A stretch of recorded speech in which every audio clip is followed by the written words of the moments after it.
कांग्रेस के वो 5 दिग्गज नेता जिन्हें मिला भारत रत्न। भारत रत्न यह सिर्फ एक पुरस्कार नहीं बल्कि भारत का सर्वोच्च नागरिक सम्मान है, जिसे उन महान हस्तियों को दिया जाता है जिन्होंने देश के निर्माण, विकास और लोकतंत्र को नई दिशा देने में असाधारण योगदान दिया हो। भारतीय राष्ट्रीय कांग्रेस देश की सबसे पुरानी राजनीतिक पार्टी है और आजादी के आंदोलन से लेकर के आधुनिक भारत के निर्माण तक इस पार्टी के कई नेताओं ने अहम भूमिकाएं निभाई। लेकिन क्या आप जानते हैं कि कांग्रेस के केवल कुछ ही नेताओं को भारत का सर्वोच्च नागरिक सम्मान भारत रत्न मिला है। इस वीडियो में हम बात करेंगे कांग्रेस के उन 5 नेताओं की जिन्हें भारत रत्न से सम्मानित किया गया।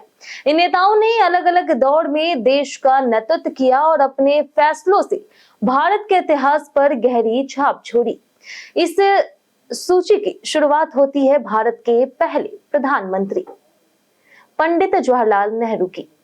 स्वतंत्र भारत के पहले प्रधानमंत्री बनने के बाद जवाहरलाल नेहरू देश में लोकतांत्रिक व्यवस्था को मजबूत किया और आधुनिक भारत की नींव रखने का काम किया। उनके नेतृत्व में संविधान लागू होने के बाद लोकतंत्र को मजबूती मिली। पंचवर्षीय योजनाओं की शुरुआत हुई, योजना आयोग का गठन किया गया, विज्ञान और प्रौद्योगिकी को बढ़ावा मिला और देश में बड़े बड़े सार्वजनिक उद्योग स्थापित किए गए। विदेश नीति के क्षेत्र में भी उन्होंने गुटनिरपेक्ष आंदोलन को मजबूत करने में महत्वपूर्ण भूमिकाएं निभाई और भारत को विश्व मंच पर एक स्वतंत्र पहचान दिलाई। उनके नेतृत्व में कांग्रेस ने लगातार 1951, 1957, 1962 के आम चुनाव में जीत दर्ज की तथा देश के विकास की दिशा तय की। इन्हीं ऐतिहासिक योगदानों के लिए वर्ष 1955 में जवाहरलाल नेहरू को भारत रत्न से सम्मानित किया गया। अब बात करते हैं भारत की पहली और अब तक की एकमात्र महिला प्रधानमंत्री इंदिरा गांधी की। इंदिरा गांधी भारतीय राजनीति की सबसे प्रभावशाली नेताओं में गिनी जाती है। उन्होंने ऐसे समय में देश की कमान संभाली जब भारत कई चुनौतियों से जूझ रहा था। उनके नेतृत्व में 1969 में बैंकों का राष्ट्रीयकरण किया गया, हरित क्रांति को बढ़ावा मिला जिससे देश खाद्यान्न उत्पन्न में आत्मनिर्भर बनने की ओर बढ़ा और वर्ष 1971 में भारत पाकिस्तान युद्ध में भारत ने ऐतिहासिक जीत हासिल की, जिसके परिणाम स्वरूप बांग्लादेश का गठन हुआ। इसके बाद वर्ष 1974 में पोखरण में भारत का पहला सफल परमाणु परीक्षण भी उनके कार्यकाल में हुआ, जिसने दुनिया को भारत की वैज्ञानिक और सामरिक क्षमता का एहसास कराया। इन उपलब्धियों के कारण उन्हें 1971 में भारत रत्न से सम्मानित किया गया। हालांकि उनके राजनीतिक जीवन में 1975 का आपातकाल सबसे विवादित निर्णय माना जाता है, लेकिन भारत रत्न उन्हें देश के नेतृत्व और राष्ट्रीय योगदान के आधार पर दिया गया। तो अब बात करते हैं भारत के सबसे युवा प्रधानमंत्री राजीव गांधी की। 1984 में इंदिरा गांधी की हत्या के बाद राजीव गांधी ने प्रधानमंत्री पद संभाला और देश को नई तकनीकी दिशा देने का प्रयास किया। उन्हें भारत में कंप्यूटर और दूरसंचार क्रांति की शुरुआत का श्रेय दिया जाता है। उन्होंने सरकारी कामकाज में तकनीक के उपयोग को बढ़ावा दिया, टेलीकॉम सेक्टर में सुधार किए, युवाओं को लोकतंत्र से जोड़ने के लिए मतदान की आयु 21 वर्ष से घटा करके 18 वर्ष कर दी और पंचायती राज संस्थाओं को मजबूत बनाने की दिशा में कई महत्वपूर्ण कदम उठाए।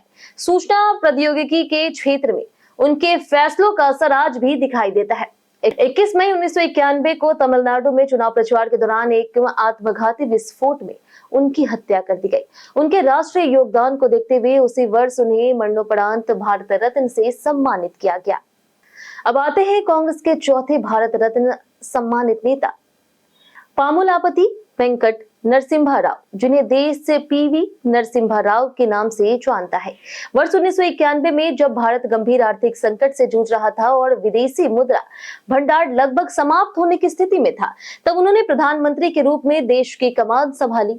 उनके नेतृत्व में भारत में आर्थिक उदारीकरण की शुरुआत हुई। लाइसेंस राज को खत्म करने, विदेशी निवेश को बढ़ावा देने और भारतीय अर्थव्यवस्था को वैश्विक प्रतिस्पर्धा के लिए तैयार करने में उनकी भूमिका बेहद महत्वपूर्ण रही।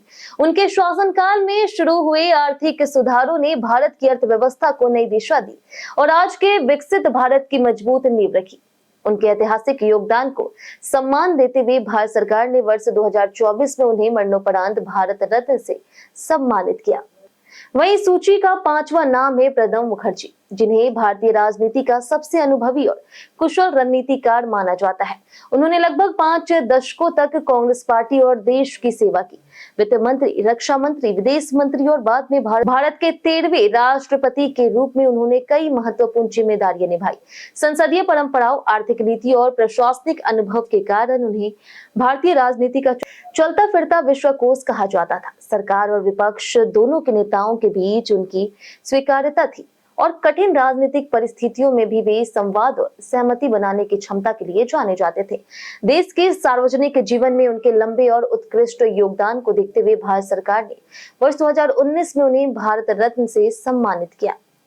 अगर इन पांचों नेताओं के योगदान को एक साथ देखें तो स्पष्ट होता है कि जवाहरलाल नेहरू ने आधुनिक भारत की संस्थाओं की नींव रखी। इंदिरा गांधी ने भारत की सैन्य और वैश्विक ताकत को नई पहचान दिलाई। राजीव गांधी ने देश को टेक्निक और डिजिटल युग की ओर आगे बढ़ाया। पीवी नरसिम्हा राव ने भारतीय अर्थव्यवस्था को नई दिशा दी और प्रणब मुखर्जी ने दशकों तक अपनी प्रशासनिक क्षमता, संसदीय अनुभव और राजनीतिक समझ से देश की सेवा की। यही कारण है कि इन पांचों नेताओं को भारत के सर्वोच्च नागरिक सम्मान भारत रत्न से सम्मानित किया गया। अब आप हमें कमेंट में जरूर बताएं कि कांग्रेस के इन 5 भारत रत्न सम्मानित नेताओं में से किन नेता का योगदान आपको सबसे ज्यादा महत्वपूर्ण लगता है और क्यों। अगर आपको यह जानकारी पसंद आई हो तो वीडियो को लाइक करें, चैनल को सब्सक्राइब करें और ऐसी ही राजनीति, इतिहास और देश से जुड़ी रोचक जानकारियों के लिए हमारे चैनल को सब्सक्राइब कर दें।